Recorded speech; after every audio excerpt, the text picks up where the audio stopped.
Hello, everyone, and welcome to the solo show, starring me, Pete Werner.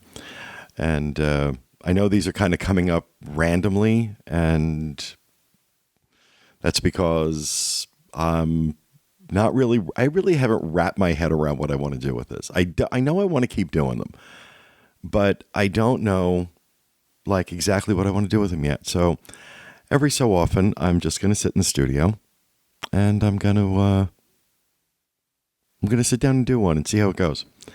And eventually I'll figure something out. But, right now I'm talking about some news stories and things that we don't cover on the Tuesday show and doing some emails and voicemails and just kind of letting it go that way. And people seem to be enjoying it, and that's great. So I hope you are having a good day or evening, depending on when you're listening to this. It is 10:30 p.m. on Sunday, October 11th, when I am recording this. This should go up sometime this week. I don't know exactly when. I haven't really talked to Craig about it yet. So, yeah. So, Sunday night, all alone, here in the studio. And, let me just say, it really is kind of cool that I get to just come in here whenever I want, and I can sit down and do this. It is truly such a gift and a blessing that I have all this equipment here. And it's funny because I have this amazing studio with lights and cameras and state-of-the-art recording equipment. And I'm recording this on this little Tascam pocket recorder that I think cost me maybe $200, and using a regular microphone and in one input and my iPhone in the other.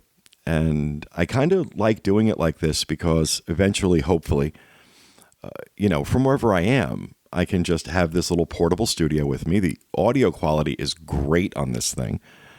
And, from wherever I am, I can just do one of these. And, it's like I said, it's funny. I'm drawn to doing this.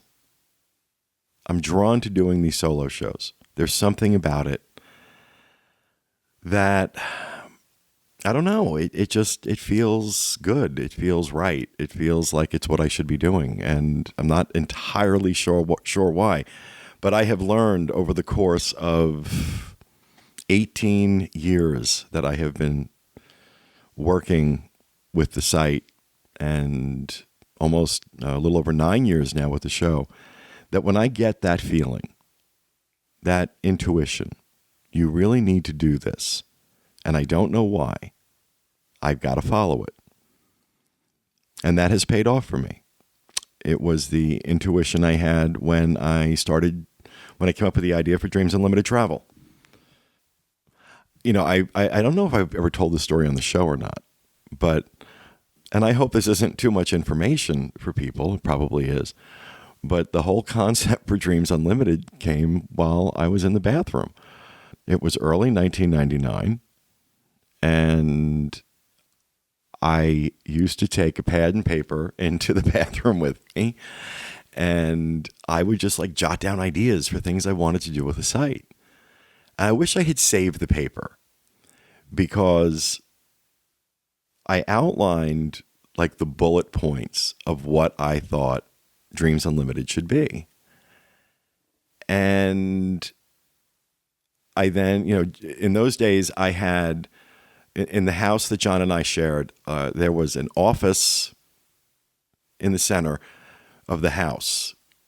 Had a great view overlooking our pool and the little retention pond that, passes for lakes in Florida.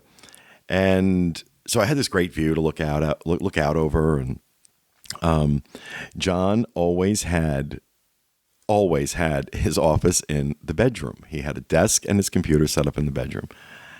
And I remember kind of fleshing out this idea and then going into the bedroom and saying, okay, what do you think of this? And, to his credit, John never once discouraged an idea that I had. I mean, we would joke around that, Lucy had another harebrained scheme, but, he never discouraged any idea that I had. He would just go along and not in a like, oh, well, I'm just going to humor him sort of way. I mean, he was right there. He was right there behind me. He was right there supporting the idea. And it took from January of 99, when I kind of fleshed out the concept, to November 15th, 99, when we actually opened up our doors, quote unquote, our virtual doors.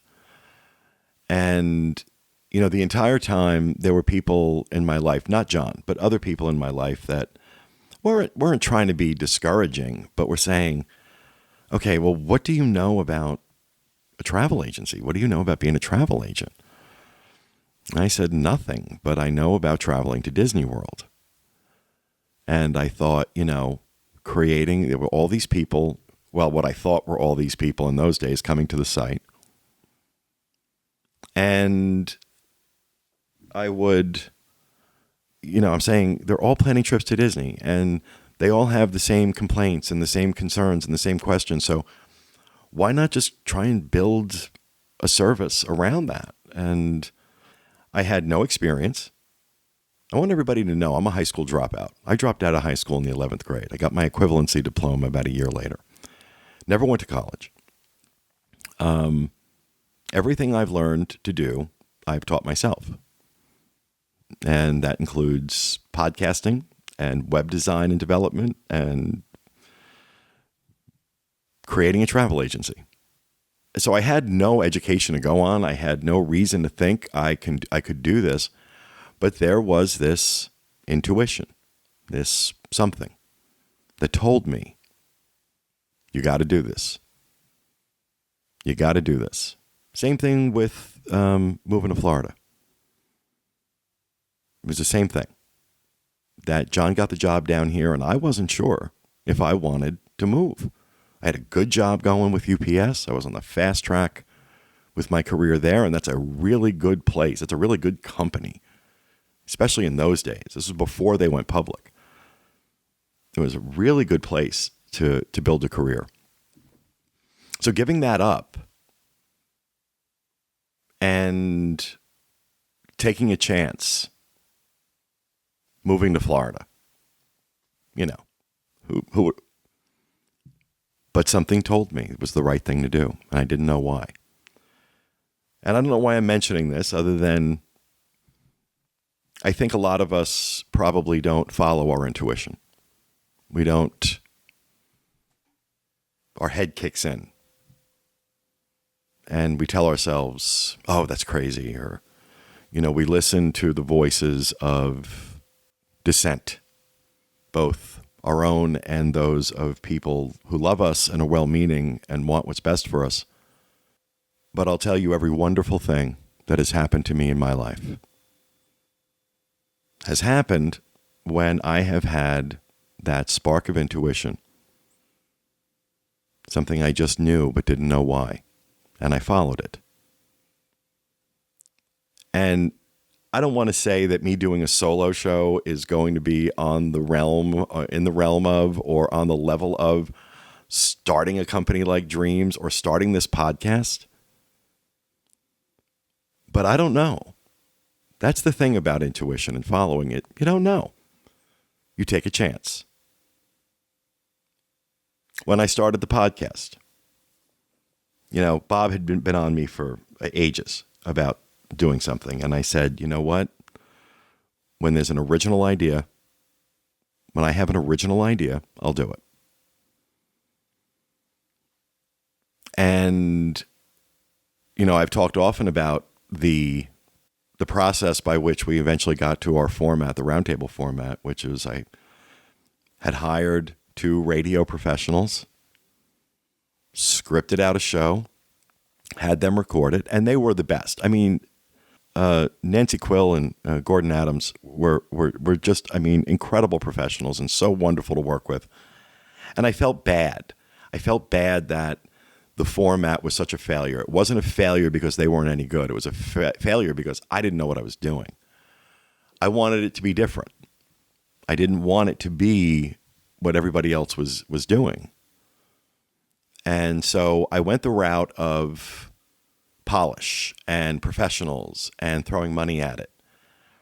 And sometimes that's a good thing to do, but sometimes just being authentic, just being yourself is the right way to go.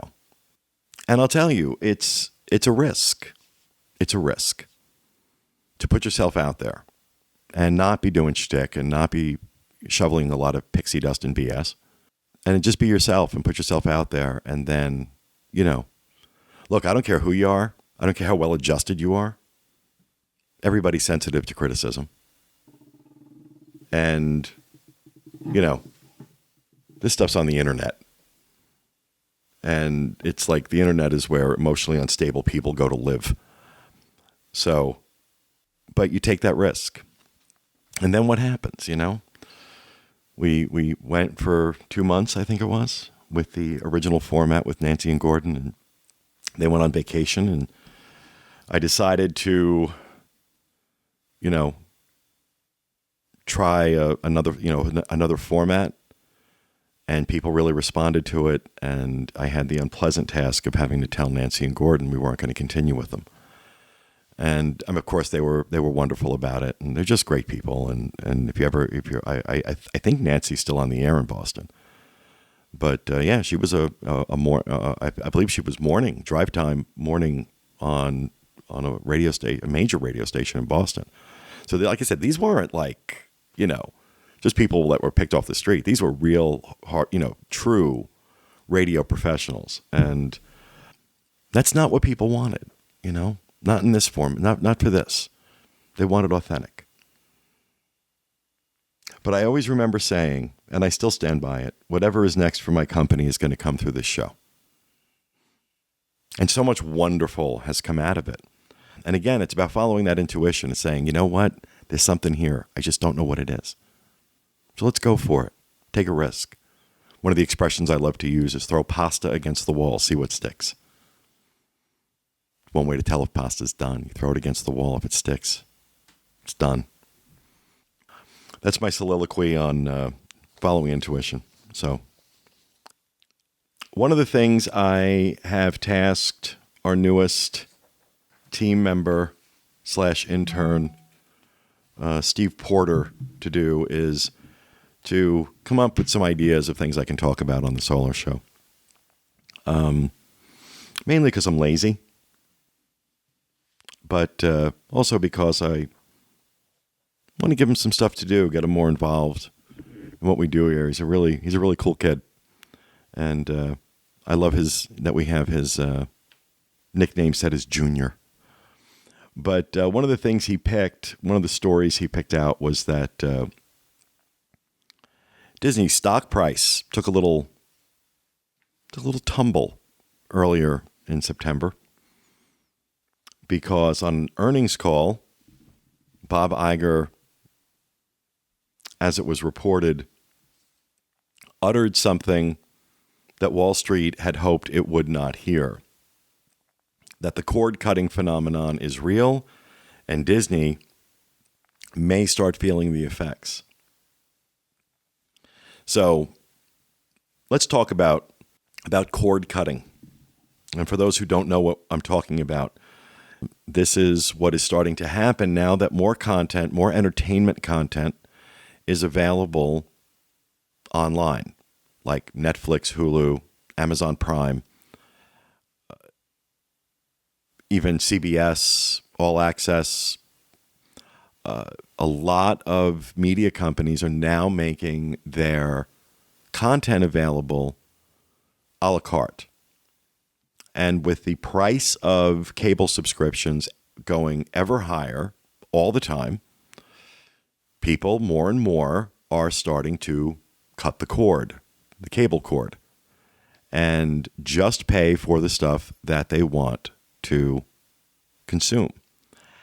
And from my standpoint, this looks a lot like what happened, 10, 12 years ago with the recording industry. Anybody remember how the recording industry was dropping crab cakes in their shorts because of iTunes? Anybody remember the last time they bought a CD? We download our music now. The industry fought against that. And I see the television industry, the media, the broadcast media industry doing the same thing. The information that I'm looking at here is from a website called The Motley Fool. And they're an investor website. And, how good they are or how respected they are, I'm really not sure. I don't follow investor websites. I'm not an investor, quote unquote. But what Disney did after, Wall Street, pulled a nutty after Bob Iger said this, Disney said, okay, we've got to show the investors that we're confident and comfortable in our stock. So they bought $2.4 billion of their own stock back to say, we know it's a good investment. And the Motley Fool agrees that it is a good investment, that, yeah, the landscape's changing, but ESPN alone right now is a pretty good property for Disney, even though it's seeing some of its subscribers fall off. ESPN's pretty strong. And they point out that the media networks division of Disney made up 46% of its annual revenue last year and 57% of its income. And they also point out that we're not seeing a mass exodus at this point of cord cutters. And I think it's important to say at this point, the article references that Nielsen, the television rating people, have said that there's been a 7.2% loss in subscribers, cable subscribers, over the last 4 years. Disney executives are saying that those numbers are overstated. And even if those numbers are on target, that's a rate of about 1.8% per year that cable companies are losing, which is not reason for anybody to panic or investors to panic. See, but again, I don't know if they're being students of history. These things, cord cutting is a relatively new phenomenon. It was only in April that HBO spun off its broadcast service available on an a la carte basis, HBO Go. That's a big deal that they're all starting to do this, because there were a lot of people that paid for cable just to get HBO. I mean, the programming, the quality of the programming on HBO is second to none. Just take a look at every award show, the Emmys, the Golden Globes. It's HBO, HBO, HBO. And with good reason. There's some great stuff. But the Motley Fool also points to one other big thing that investors need to remember. And they title it, "The Force is Awakening." That Disney's earning potential from the Star Wars franchise is exorbitant. I mean, they really stand a chance of making an enormous amount of money. But it also underscores just how every article I'm reading lately is talking about the pressure on Disney for Star Wars to deliver. It is going to be an unmitigated disaster if Star Wars fails. I don't think it's going to. I can't imagine it's going to. But I was just reading something in the New York Times that Star Wars Battlefront, the video game that is coming out on November 17th, which looks amazing, Disney has spent $180 million developing this game. They stand to make back at least $500 million on the investment. It's $180 million in development and marketing. There is so much riding on Star Wars. There is so much riding. If this movie comes out and it is not, let me put it to you this way. If we have a Tomorrowland moment, and I love Tomorrowland, but the critics didn't and generally audiences didn't. If we have a Tomorrowland moment with this upcoming Star Wars film, it's going to be an apocalypse in Burbank. It's going to be an absolute apocalypse. The amount of pressure on this company now. And, so far it seems like they're doing a really good job of managing expectations, rolling things out in a very calculated way. But just the utterance of cord cutting sent Disney's stock prices into a tailspin. They've come back somewhat. But it's going to be interesting. It's really going to be interesting to see what happens with the cord cutting, with Star Wars. So much is riding on this stuff. So if you're an investor in Disney, Motley Fool says keep your money there. And so do I, actually. They're so well run. They're so well managed right now. It's just, from a business perspective, they are just firing on all cylinders. Now, what happens when Iger leaves and Staggs takes over, who knows? I feel good about it. I feel good about Staggs, but remains to be seen. Remains to be seen. One of the other issues that seems to be coming up on the boards a lot that Steve pointed out to me, which I thought is interesting, is regarding service dogs, that a lot more of them are showing up in the parks. And some people on the boards are being a little critical, surprise, surprise, believing that guests were trying to sneak their non-service dogs in as real service dogs. And I'm sure that is a hot topic. So before we get into the discussion, I went ahead and took a look at what the ADA requirements are regarding service animals. And, of course, the ADA is the Americans with Disabilities Act. And as of March 15, 2011, only dogs are recognized as service animals. And a service animal is a dog that is individually trained to do work or perform tasks for a person with a disability. And the law specifies, various things with that. But the important part is that you are not allowed to ask someone what your disability is. Under no circumstances is that allowed under the ADA. One of the rules states, when it is not obvious what service an animal provides, only limited inquiries are allowed. Staff may ask 2 questions. 1, is the dog a service animal required because of a disability? And 2, what work or task has the dog been trained to perform? Staff cannot ask about the person's disability, require medical documentation, require a special identification card or training documentation for the dog, or ask that the dog demonstrate its ability to perform the work or task. Service dogs are very important for any number of disabilities. One of them, obviously, seeing eye dogs for people who have vision issues. But also, service dogs are used for epileptics. They can sense they are trained to sense when a seizure is coming on, which is really amazing when you think about it. And they can alert the person. There are many, many, many areas where service dogs are utilized.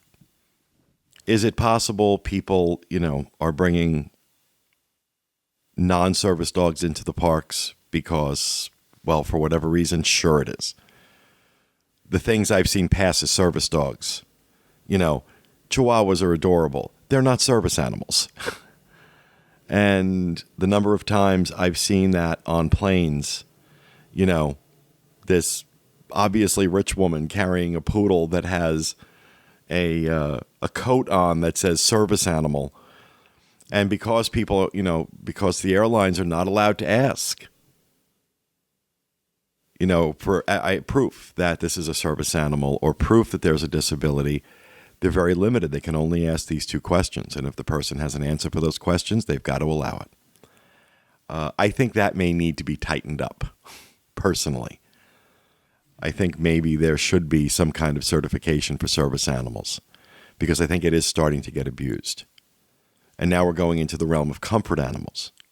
I'll be honest, my intention is to have Abigail trained as a service dog. not because I need a service dog. I want her to be trained to be able to take her into hospitals and nursing homes and facilities and things like that. And the kind of training that these service animals get really make them well suited for those things. I don't think I'm going to bring her into the parks. Well, that would be kind of cool, though. I mean, really. But probably not a good idea. Because what happens, and we saw this with the guest assistance cards for guests with disabilities, that they get abused. It gets abused, and then Disney has to find ways around the law. They can't ask people what the disability is, so they take away a lot of the perks. They take away, perks is a bad word. They take away a lot of the things that, people who are dealing with genuine disabilities really kind of came to expect, but lost as a result of people doing stupid crap like hiring handicapped people as tour guides so that they could get to the front of the line and nonsense like that. But I'm interested to know what your take is on service animals in the park.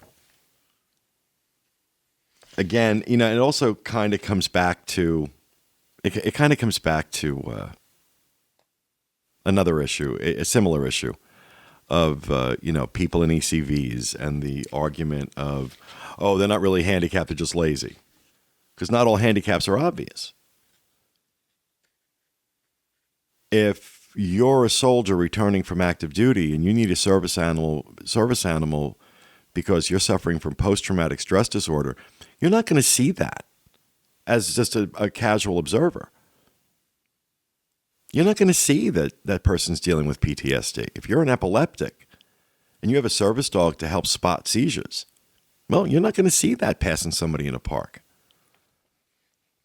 And the inclination of people to assume the worst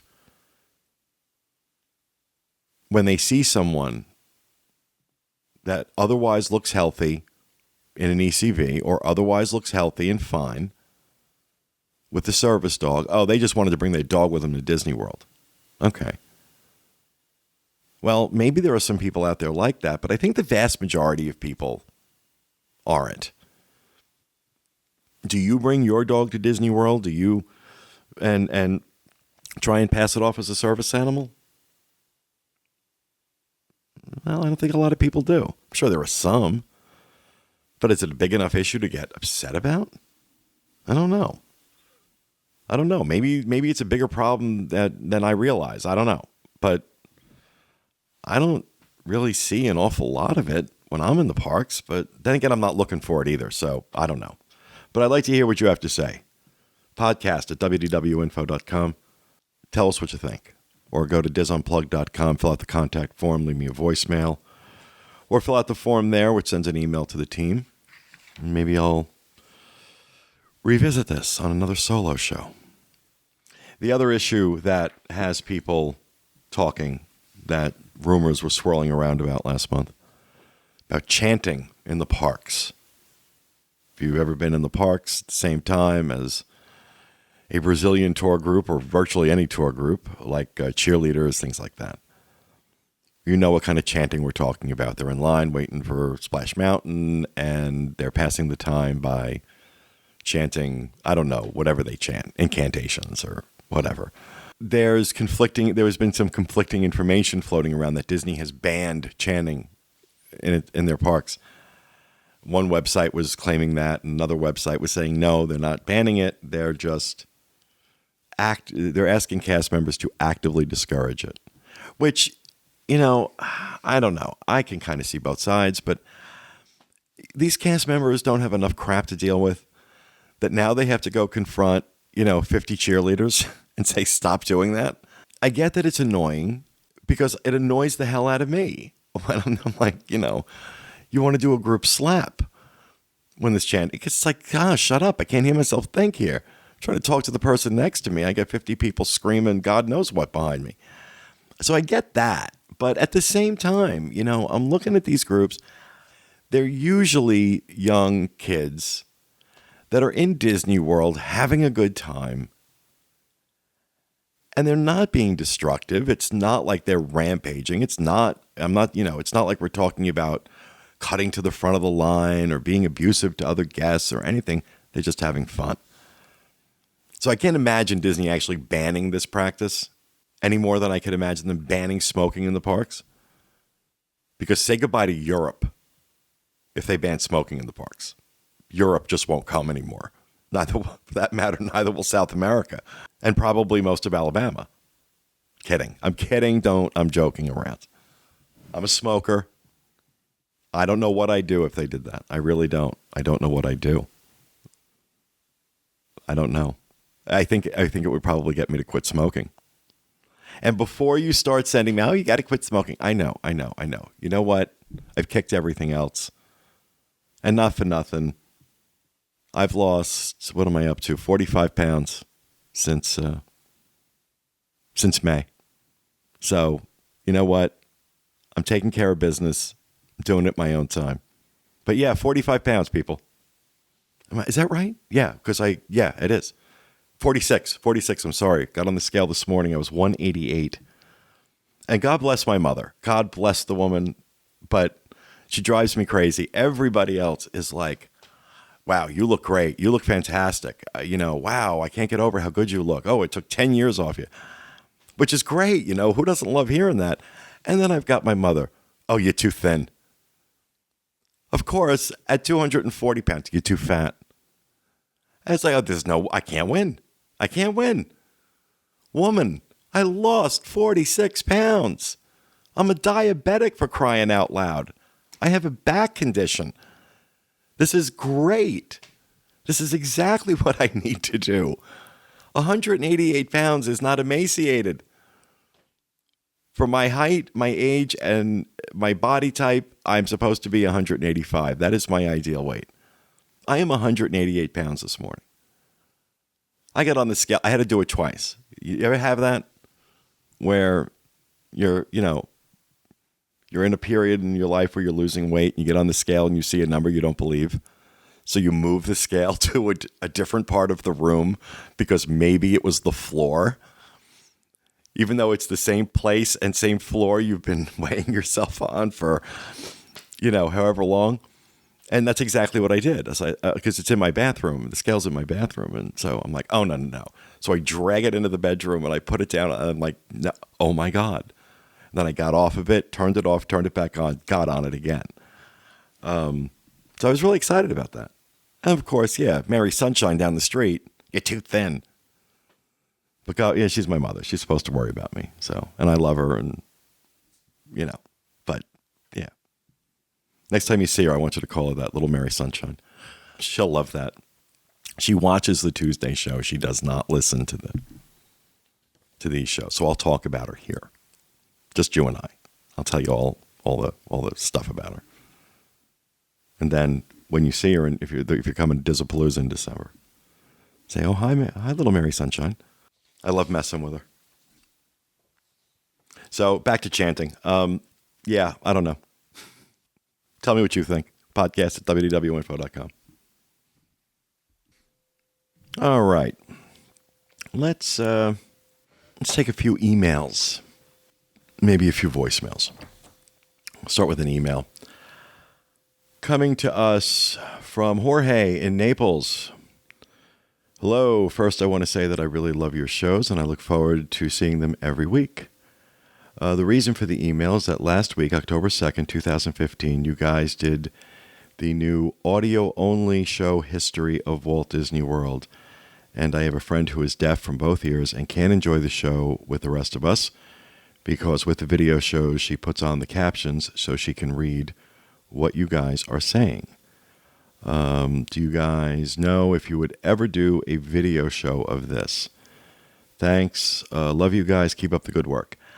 First of all, I wasn't aware that YouTube did closed captioning, but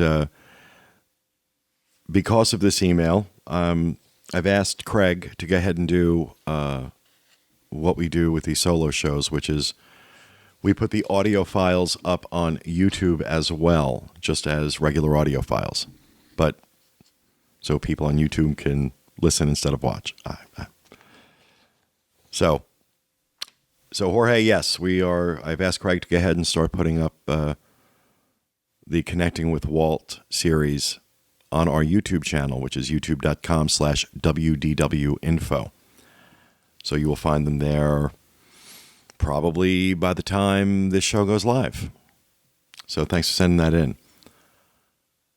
Kyle in California, I currently have a Premier Passport for my upcoming trip to Orlando. I purchased the Memory Maker package.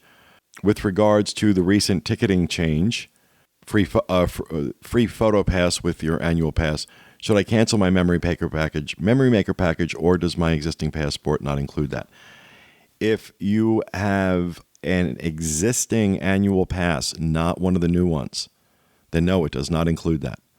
When you renew next year, or whenever your renewal comes up, you'll then be renewing into one of the new passports, which will include it. But no, your existing passport does not include Memory Maker. And the only reason I know that is because I received a form letter from Disney the other day telling me that, nothing about my pass changes, and that when I renew, then I'll have the benefits of Memory Maker and all that other good stuff. So, all right, let's take a voicemail from Dora. Hello, everyone. It is Unplugged. This is Dora here. My Twitter handle is at WDWSingleMom. And I'm not normally one to leave feedback, but I just wanted to say that I've been painting my daughter's bedroom this morning and have had you guys playing in the background. And it's just so lovely. It's like being in the room with a group of old friends. So I just wanted to send out a big thank you. I have 4 trips under my belt over the past year as a single mom, and I found everything I've learned from your podcasts to be so incredibly helpful in making all of those as seamless as possible. So keep up the great work, guys. And I'm going to go back to listening to you just now. All right. Thank you. Bye-bye. Oh, that's very nice, Dora. Thank you. I love playing voicemails and reading emails that just extol how wonderful we are, because, well, we are. And good on you painting your daughter's bedroom. When you're done, you can come paint mine, because I'm getting ready to completely redo my bedroom, and it needs it. And my mother, bless her heart, has been coveting my bedroom furniture for I can't tell you how long. And so when I mentioned tonight, I was there over at her house for dinner, and I mentioned to her that, yeah, I'm going to redo the bedroom. She's like, "Oh, you getting new furniture?" I'm like, yeah, okay, I'll get new furniture. So she wants my bureau. She doesn't want my bed. She wants my bureau. And it's like this kind of, oh, God, I say it's so old. I've had it for 14 years now. And I just want something new. So I'm in that mood now. I started with the studio, like completely redoing the studio. And now it seems like I'm on a kick. And I'm going room by room. Mapping out like a complete overhaul to my office, my bedroom, my guest bedroom, my bathroom, my backyard. I've got a handyman coming tomorrow, starting to rip stuff up in the backyard. I'm on a kick, but you know what? There's worse things I could do with my money. So, all right. Next up, we have Phil from the UK. Hi, this is Phil from the UK. I just wanted to say I love the show. I love all the shows, and everyone's doing a great job. This is a message for potentially Pete on his solo show, or maybe the Disney Unplugged edition. We're hearing lots of rumours about one-man stream going, being replaced, etc. And I just wanted to get the team's views on if they think that it would be a good idea for one-man stream to be moved to downtown Disney. I've certainly, on the last 2 times I've been to Disney World, I've just totally skipped one-man stream because I've been so distracted by getting to my fast passes and to Toy Story Midway Mania that I've just not had time to go into one-man stream. But looking at some videos on YouTube, I realise it's something that I should have done and I would have definitely enjoyed. I think having it at somewhere like downtown Disney would give you the opportunity to go out for some lunch and then have a leisurely stroll around and learn a little bit more about Walt. And hopefully, if it's down at Downtown Disney, it could also be a free educational thing for people to go and to look at. So, like I said, just wondering what the thoughts were from the team about this, if they think it's a good idea to go down there, and if it is, or if you think it's a good idea, where do you think it would go? Thank you. Keep up the good work, and I really enjoyed watching the show. Well, thank you, Phil. Thanks for calling in. And let me just, before I get to your question, I'm just going to say this. When I decide to start dating again, I want a Brit. Okay? I want a Brit because I just love listening to you guys talk. I think the British accent is the sexiest thing ever, personally. But I digress. One Man's Dream. Yes, the rumors are swirling and crazy that One Man's Dream is going away, and some people are already starting the chest beating about it. Look, I felt that way for a long time with a lot of things. When the whole thing blew up with Small World out in California, when they decided to start adding some new Disney characters to it, and, Southern California lost its collective mind. And I was there with them. I'm like, oh my God, you can't do that. You can't change. This is the original. This is the one that was in the World's Fair. It was something Marty Sklar said that really struck home. It's not a museum, It's not a museum. It's supposed to change. That's what Walt wanted. And he should know. He worked with Walt. Worked right next to him. And it was not what Walt wanted. Walt wanted these things to evolve and grow and change. And it's not a museum. But I know that wasn't your question, Phil. The idea of moving to Downtown Disney, I think, is great. And I think your idea of going to have lunch, and I think exposing more people to that exhibit, One Man's Dream, is a good idea. I was out, I had an opportunity a few months ago when I was out in California, in San Francisco, to see the Walt Disney Family Museum. And, it's incredible. It's absolutely an incredible exhibit. And while One Man's Dream is certainly not on that scale, it really does give you that feel for Walt Disney and his history and the accomplishments. And I don't think you should have to pay theme park admission to see it. And I never thought of it until listening to your voicemail. I think it'd be a great idea if they're going to move it. If they're going to take over that space, which I'm almost positive they're going to have to at some point. It's too valuable a space, and it just doesn't get enough people. A lot of people do what you're talking about, which is they kind of blow right by it. It's a nice respite from the heat. So you get some people in there. You get some people that really want to go see what it is. Whenever I'm in Hollywood Studios, I always take a walk through that. I love it. I can't get enough of it. I love that stuff.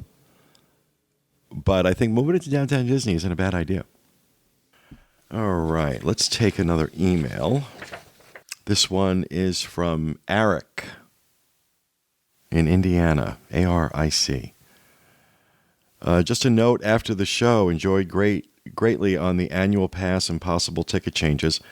I don't have a great amount of money, and as I am retired now, but I started a trick some time ago, and maybe you already know or / understand. We are avid Disney World goers, and sometimes it's a while before we're able to go. We have a savings, like a Christmas Club account, and when we can buy some tickets, even though we're not going that year, we purchase through discounts. We hold them until it is time and then use them. Still have several 10-day non-expiring park hoppers that cost me around $450 each, along with some others. Sorry to say, but kind of an investment for us, and feels like we're going and saving money. I get them converted to the new tickets. I got them converted to new tickets last year on one of our trips. When I hear of a price increase, I count my dollars and buy before the prices go up. I'll probably do it again soon. As always, enjoy the show a great deal. I hope you never stop. Take care. Eric is a retired police officer and a college professor of law enforcement. So hats off to you, Eric, for your service.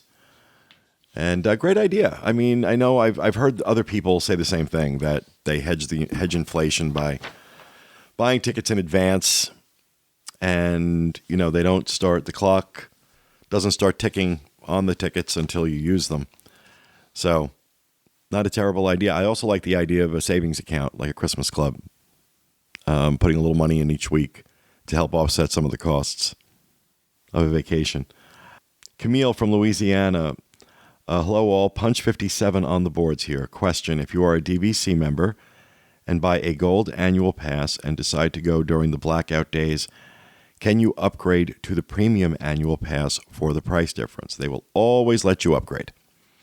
Always.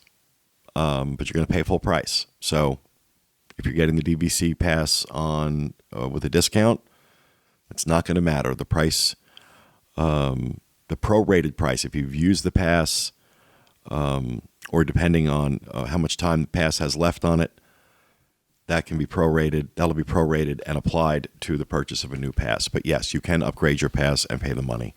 You can do that with any pass. All right, I want to take one more email that, for all the whining and bitching that we all do about Disney, it's nice to hear a good story every once in a while.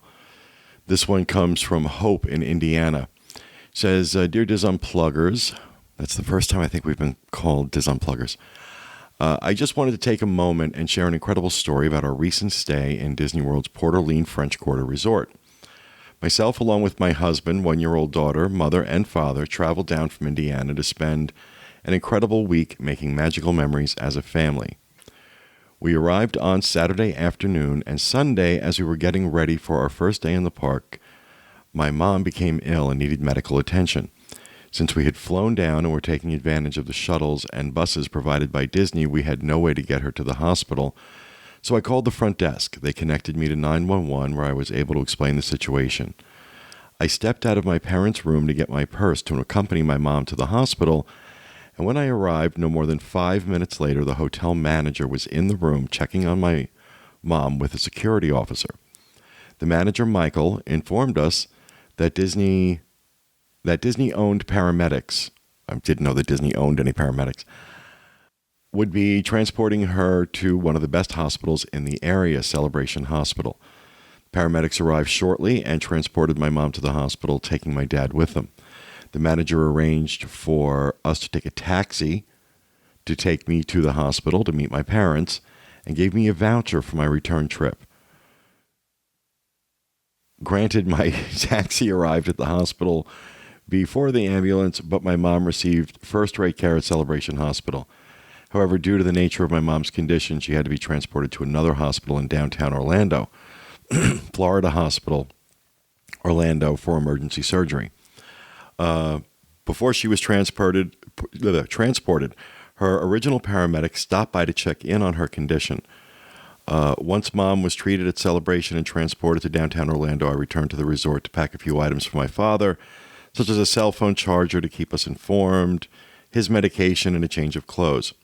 Our resort was not only kind enough to allow us access to my parents' room, but they offered to have a cast member take a bag of personal belongings to my parents in downtown Orlando, which they stated would cost us a $60 cab ride each way. Not only did the cast member, David, deliver the items to the hospital, he delivered them to the surgical floor where my dad was waiting for my mother and gave my dad a voucher for a taxi cab back to the hotel if he needed additional items. My mother spent 2 days in CJ, I don't know what that is, followed by 5 days in orthopedics recovering from a staph infection that not only invaded her knee but her bloodstream. If it were not for the quick action of the paramedics and doctors that treated her, she would not be here today. While my parents did not step foot into any Disney park, they still experienced the magic and kindness of Disney cast members. While we may not want to remember this trip for the way it happened, we will never forget how the Disney cast members went above and beyond their duties to help our family in one of the most difficult situations we hope to ever encounter. With gratitude, Hope Rector. So I love hearing stories like that. I'm very sorry, Hope, that your mom got so sick. But, like I said, for all the complaining we do and, things we say about cast members and how it's not as good as it used to be, you hear a story like that and you realize that while some things may not be exactly what they should, some things are better than they ever were. So focusing on the positive and keeping in mind that there are some good ones still at Disney World. So to the staff at the cast at Port Orleans French Quarter, tip of the hat to you. And to all of you, that will do it for this solo show. I hope you enjoyed it, and I will see you again or talk to you again next time with another edition of The Pete Show, or whatever the hell I'm going to call this. Have a great week, everybody.